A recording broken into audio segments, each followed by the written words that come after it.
നടിയെ ആക്രമിച്ച കേസിൽ കുറ്റമുക്തനായതിന് പിന്നാലെ നടൻ ദിലീപ് ശബരിമലയിൽ. അല്പസമയം മുൻപാണ് ദിലീപ് സന്നിധാനത്തെത്തിയത്. ദൃശ്യങ്ങളിലേക്കാദ്യം.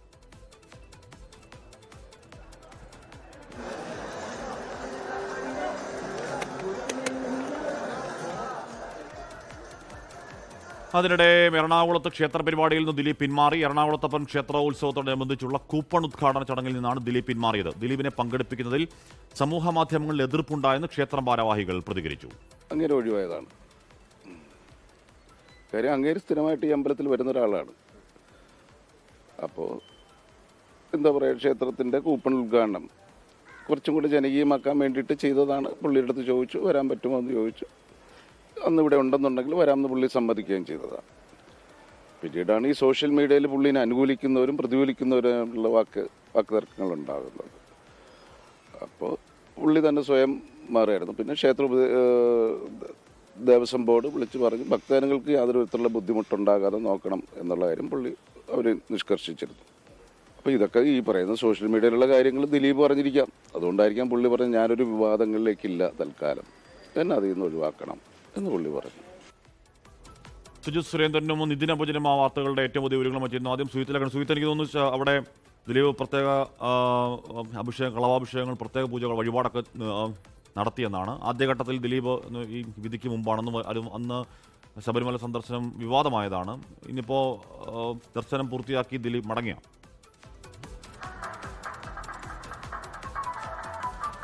ഹഷ്മി, ദിലീപ് ഇതുവരെയും മടങ്ങിയിട്ടില്ല. ചില വിശേഷാൽ വഴിപാടുകളൊക്കെ നടത്തുന്നുണ്ട്. പ്രത്യേകിച്ച് കളഭാഭിഷേകം പോലുള്ള വഴിപാടുകൾ അതൊക്കെ പൂർത്തിയാക്കിയ ശേഷം മാത്രമാകും മടങ്ങുക എന്നുള്ളതാണ് നമുക്ക് ലഭിക്കുന്ന വിവരം. നടിയെ ആക്രമിച്ച കേസിൽ കുറ്റവിമുക്തനാക്കിയ ശേഷം ദിലീപിന്റെ ആദ്യ ശബരിമല ദർശനമാണ് ഇന്ന് നടന്നത്. ഹഷ്മി പറഞ്ഞതുപോലെ തന്നെ ഈ ദർശനത്തിനായി ഇന്ന് പുലർച്ചയോടുകൂടിയാണ് സന്നിധാനത്തേക്ക് ദിലീപ് എത്തിയത്. ഈ ദിലീപിന്റെ സിനിമകളിലേക്ക് പോലെ തന്നെ ഈ ദർശനത്തിലും ഒരു ട്വിസ്റ്റും ചില സർപ്രൈസുകളും ഒക്കെ ഉണ്ടായിരുന്നു. അതായത് ഇന്നലെ ശബരിമലയിലേക്ക് എത്തുമെന്നാണ് വിവരം ലഭിച്ചിരുന്നതെങ്കിലും ഇത് സംബന്ധിച്ച് പോലീസിനോ മറ്റ് ദേവസ്വം അധികൃതർക്കോ യാതൊരു തരത്തിലുള്ള വിവരങ്ങളും ഔദ്യോഗികമായി ലഭിച്ചിരുന്നില്ല. റൂമുകളോ മറ്റോ ബുക്ക് ചെയ്തിരുന്നുമില്ല. ഇതുമായി ബന്ധപ്പെട്ട് നമ്മൾ ദേവസ്വം ബോർഡ് അധികൃതരും പോലീസുമായി ബന്ധപ്പെടുമ്പോഴും പോലീസിനൊക്കെ ഇതുമായി ബന്ധപ്പെട്ടുള്ള ഒരു വിവരങ്ങളും ലഭിച്ചിരുന്നില്ല എന്നുള്ളതാണ് പറഞ്ഞത്. പക്ഷേ 10:30 ദിലീപ് പമ്പയിൽ നിന്നും സന്നിധാനത്തേക്ക് പുറപ്പെട്ടതായുള്ള ചില വിവരങ്ങളൊക്കെ നമുക്ക് ലഭിച്ചിരുന്നു. ഇതനുസരിച്ച് നമ്മൾ നടപ്പന്തലിൽ കാത്തു നിൽക്കുന്നിരുന്നെങ്കിലും 1 മണി വരെ ദിലീപ് എത്തിയിരുന്നില്ല എന്നുള്ളതാണ്. അതിനുശേഷം ഇന്ന് പുലർച്ചയോടുകൂടി ദിലീപ് എത്തി സന്നിധാനത്തെ ദർശനം നടത്തിയ ശേഷം PROയുടെ റൂമിൽ, അതായത് പബ്ലിക് റിലേഷൻ ഓഫീസറുടെ മുറിയിൽ നടപ്പന്തലിൽ വിശ്രമിക്കുമ്പോഴാണ് നമ്മൾ ഈ വിവരം അറിയുകയും ബോഡി അവിടെ എത്തുകയും ചെയ്തത്. അപ്പോഴാണ് ദിലീപ് വീണ്ടും പുറത്തേക്ക് ഇറങ്ങി ഇപ്പോൾ വീണ്ടും സന്നിധാനത്തേക്ക് എത്തിയത്. രണ്ടാമത് സന്നിധാനത്തേക്ക് എത്തിയത് സ്റ്റാഫ് ഗേറ്റ് വഴി കയറിയാണ്. അവിടെ നിന്നും സന്നിധാനത്തേക്ക് എത്തി മേൽശാന്തിയെയും തന്ത്രിയെയും ഒക്കെ കണ്ട ശേഷം ഇപ്പോൾ സോപാനത്തിലാണ് ഇപ്പോൾ ഉള്ളത്.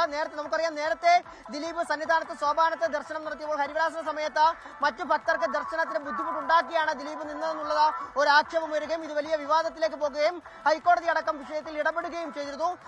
ആ ഒരു സാഹചര്യത്തിൽ സെലിബ്രിറ്റികൾക്കുള്ള പ്രത്യേക പരിഗണനയും സുരക്ഷയും ഒക്കെ തന്നെ വലിയ രീതിയിലുള്ള സുരക്ഷയൊക്കെ പോലീസ് പിൻവലിക്കുകയും ചെയ്തിരുന്നു. ഇന്ന് ദർശനത്തിനായി ദിലീപ് വീണ്ടും എത്തുമ്പോൾ 2 പോലീസ് ഉദ്യോഗസ്ഥരുടെ സുരക്ഷ മാത്രമാണ് ഒരുക്കിയിരുന്നത്. ഇപ്പോൾ സന്നിധാനത്ത് സോപാനത്തിനരികിലുള്ള ദിലീപ് ദർശനത്തിന് ശേഷം ഇനി കളഭാഭിഷേകമുണ്ട്. നെയ്യഭിഷേകവും ചീട്ടാക്കിയിരുന്നു. ഇനി കളഭാഭിഷേകം നടത്തിയ ശേഷം കളഭാഭിഷേകത്തിന്റെ പ്രദക്ഷിണം നടക്കും. ആ പ്രദക്ഷിണത്തിന് ദിലീപും അകമ്പടിയായി ഉണ്ടാകുമെന്നാണ് അറിയാൻ സാധിക്കുന്നത്. അതിനുശേഷം കളഭാഭിഷേകം പൂർത്തിയാക്കിയതിനു ശേഷം മേൽശാന്തിയുടെ മുറിയിൽ വിശ്രമിച്ച ശേഷമാകും അതിനുശേഷം ഉച്ചപൂജയും കഴിഞ്ഞ് മടങ്ങും എന്നാണ് നമുക്ക് ഇതുവരെ ലഭ്യമാകുന്ന വിവരങ്ങൾ. ഹഷ്മി, ലോകത്തെവിടെയായാലും ഏത് സമയത്തും 24 വാർത്തകളും ഓഗ്മെന്റഡ് റിയാലിറ്റി പാക്കേജുകളും എക്സ്പ്ലെയിനറുകളും വിശദമായി കാണാൻ ഞങ്ങളുടെ യൂട്യൂബ് ചാനൽ നിങ്ങൾക്ക് സബ്സ്ക്രൈബ് ചെയ്യാം.